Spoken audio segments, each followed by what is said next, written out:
Halo semua, kembali lagi dengan saya. Pada video kali ini kita akan membahas tentang penggunaan variabel dan tipe data pada UiPath. Apa sih itu variabel dan bagaimana cara menggunakannya dan apa itu tipe data?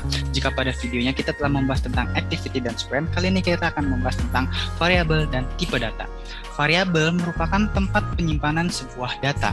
Jika dianalogikan dengan lemari, variabel adalah lemari atau kotak kosong yang mana isinya seperti pensil, kertas, dan lain-lain itu adalah data-datanya.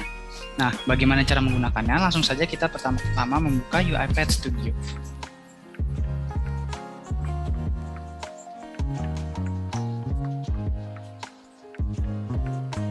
Oke, lalu kita proses untuk membuat project kita.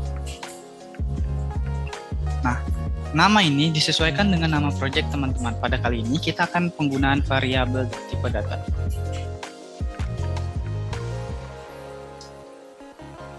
Deskripsinya ini adalah penjelasan dari project teman-teman. Kita isi dengan latihan. Lalu kita create dan tunggu sejenak hingga layarnya terbuka.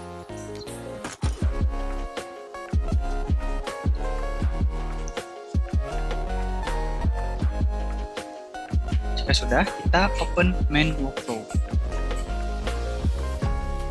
Oke, pertama-tama kita harus menarik sequence. Penjelasan sequence ada di pada video yang telah dijelaskan sebelumnya. Kali ini kita akan membuat variabel dengan menggunakan input dialog. Lalu kita masukkan username. Nah, di sini bisa teman-teman isi sesuai dengan keinginan teman-teman. Misalnya teman-teman ingin isi dengan nama, umur, atau tempat tanggal lahir, dan lain sebagainya. Input label, ini adalah label yang akan ditampilkan di pengguna nanti ketika robot dijalankan. Masukkan nama, tipenya adalah text box. Nah, di sini result ini adalah yang akan kita tampilkan nanti, data yang akan kita tampilkan ke pengguna. Tentunya untuk dapat menyimpan data, masukkan nama ini, kita membutuhkan apa yang namanya itu variabel. Oke, bagaimana cara membuatnya? Cukup mudah. Pertama, di pojok kiri UiPath ada tulisan variabel. Kita klik, lalu kita create variable, kita masukkan username. Username ini nantinya akan kita jadikan tempat untuk menyimpan data yang mana isinya itu adalah nama dari pengguna yang nanti akan menginputkan namanya. Oke, lalu tipe data atau variable type, ini ada string, integer, boolean, dan lain sebagainya. Untuk string sendiri, ini merupakan sekumpulan dari karakter-karakter yang mana ketika dipanggil atau diisi itu menggunakan kutip 2 atau petik 2. Ketika teman-teman ingin menggunakan tipe data yang lainnya seperti angka ataupun simbol-simbol lainnya, teman-teman bisa menggunakan string ini untuk angka, boolean ini isinya adalah 1 dan 0 atau true atau false, dan lain sebagainya yang nanti akan dijelaskan secara terpisah. Oke, kita lanjut. Scope ini adalah di mana teman-teman dapat menggunakan variabel ini. Oke, kita sebagai contoh, kita ganti sequence ini sebagai variabel. Oke, nah variabel ini, variabel si username ini hanya bisa digunakan di sequence nama. Jadi ketika teman-teman menggunakan banyak sequence, anggaplah terdiri dari 5 sequence, dan teman-teman ingin menggunakan tipe scope sequence yang di bawahnya, ini teman-teman harus diganti jadi main. Oke, karena kita hanya terdiri dari satu sequence, kita hanya menggunakan nama.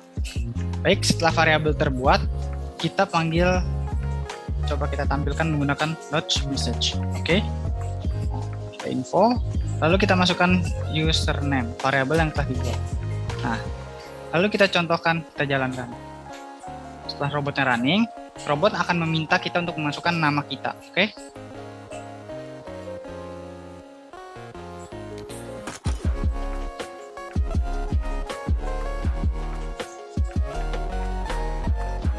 Nah, robot sudah running, masukkan nama, kita masukkan nama Ridwan. Ridwan ini adalah string, diidentifikasinya sebagai string. Nah, Ridwan ini nantinya akan disimpan ke dalam variabel username ini. Oke, dan nanti robot akan menyimpan variabelnya. Kita lihat di outputnya. Oke, robot telah selesai membaca sebagai Ridwan. Oke, setelah kita memasukkan nama username, ada cara lain untuk membuat username. Yang pertama adalah kita dapat menggunakan CTRL Shift K di si result ini. Oke, ini adalah username yang tadi kita buat. Nanti ketika di run ini ada di output Ridwan ini. Nah, ada cara lain untuk membuat username itu dengan menggunakan CTRL Shift K. Coba kita hapus username yang ini, kita buat lagi variabelnya. Ini belum ada variabel ya, karena variabelnya kita hapus. Cara membuatnya cukup mudah. Yang pertama kita ctrl-k. Nah, tinggal masukkan username. Mudah bukan? Ketika teman-teman ingin mengganti tipe datanya, teman-teman tinggal klik variabel, lalu di variabel type. Oke, selanjutnya variabel ini bisa digabungkan 2 variabel atau 3 variabel atau bahkan lebih. Bagaimana caranya? Coba kita contoh lagi. Kita masukkan assign. Nah, di sini kita akan membuat cara yang kedua ya, ctrl-k. Nah, di sini kita buat status. Variabel status ini isinya apa? Nah, oke, di sini saya ingin memasukkan sebuah karakter atau string. Oke, yang mana nanti tulisannya adalah telah login, telah berhasil login. Oke. Nah, seperti yang saya katakan tadi, untuk string ini harus menggunakan petik 2. Jika tidak menggunakan petik 2, itu akan diidentifikasi sebagai integer, oke? Contoh misal teman-teman masukin 17, misal umur, variabel umur, lalu teman-teman masukin 17. Nah, di sini kalau misalnya tipe datanya di set sebagai string, ini akan error teman-teman. Integer to string. Jadi teman-teman harus mengubahnya ke integer. Atau bisa juga dari integer langsung ke string menggunakan kata to string. Nah, di sini error akan hilang. Oke? Atau teman-teman langsung menggunakan 17 gini. Nah, angka 17 ini bukan merupakan integer, melainkan sebuah string karena diapit oleh kutip 2. Oke, kita kembali ke yang tadi, telah berhasil login. Telah berhasil login. Oke.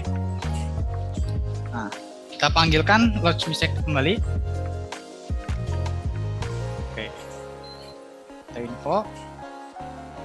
Nah, di sini kita masukkan variabel yang telah dibuat tadi. Kita telah membuat username, lalu cara menggabungkannya kita menggunakan tanda plus. Oke, lalu kita masukkan status.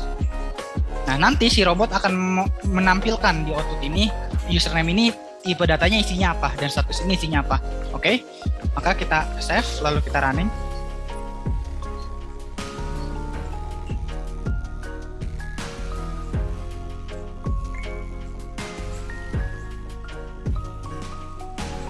Nah, setelah ini kita coba masukkan Ridwan. Oke. Dan robot akan telah menyimpan data Ridwan tadi ke dalam variabel username dan ditambahkan dengan variabel si status. Nanti ada di output ini. Kita lihat outputnya. Nah, Ridwan telah berhasil login. Si Ridwan ini merupakan dari si username yang tadi dan telah berhasil login merupakan dari si variabel status. Bagaimana? Mudah bukan? Tentang penggunaan variabel dan tipe data. Untuk video-video selanjutnya, nantikan nanti ya. Sampai jumpa. Bye-bye.